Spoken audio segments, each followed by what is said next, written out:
walikuwa utumwani, mkoa waliteswa sana na Farao. Farao aliwatesa wana wa Mungu, wana wa Mungu walisulubiwa sana.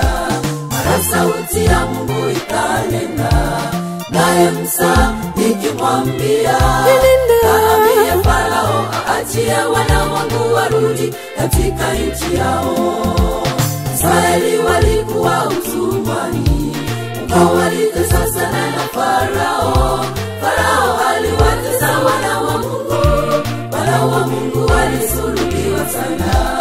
Mara sauti ya Mungu ikanena, naye Musa ikimwambia, kaambie aachie wana wangu warudi katika nchi yao. Akaenenda Musa kwa Farao, amwambie aachie wana wa Mungu, kwa sababu vilio na mateso yao vimefika machoni pangu.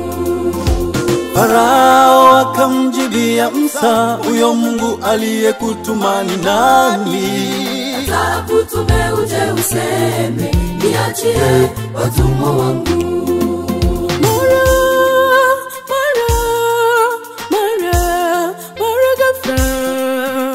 Sauti ya Mungu ikanena na Musa mara nyingine, ikimwambia, kwa moyo mgumu Farao ameuonyesha, nitampiga kwa mapigo 10. Sauti ya Mungu ikanena na Musa mara nyingine, ikimwambia, kwa moyo mgumu Farao ameuonyesha, nitampiga kwa mapigo 10. Kupitia moyo mgumu wa Farao, wazaliwa wa kwanza wote wakafa. Kupitia moyo mgumu wa Farao, maji yakawa damu. Yale yaliyopangwa na Mwenyezi hakika yalitimia, yale Baba Mungu aliyotaka bila shaka yalitimia. Kombolewa na Mwenyezi kama alivyosema, kupitia nguvu zake Mungu wote wakawa huru. Wakakombolewa na Mwenyezi kama alivyosema, kupitia nguvu zake Mungu wote wakawa huru.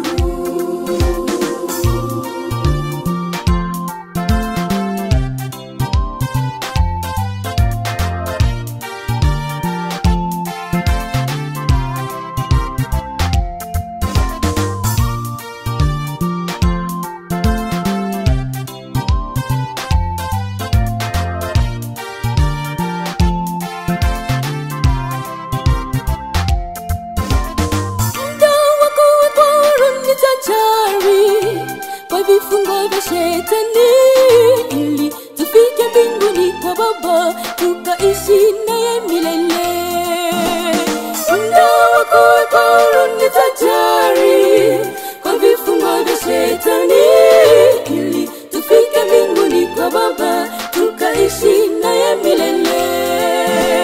Twendeni, twendeni, tulikoandaliwa. Twendeni, twendeni, katika mji mpya.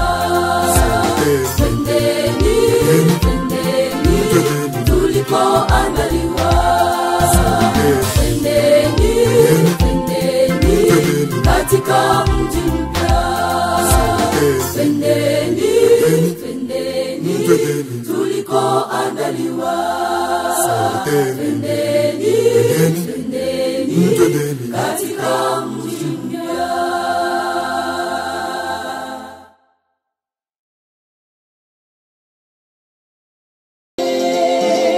Twendeni, twendeni, tulikoandaliwa. Twendeni, katika mji mpya. Twendeni, twendeni, tulikoandaliwa. Twendeni, twendeni, katika mji mpya. Twendeni, twendeni, tulikoandaliwa.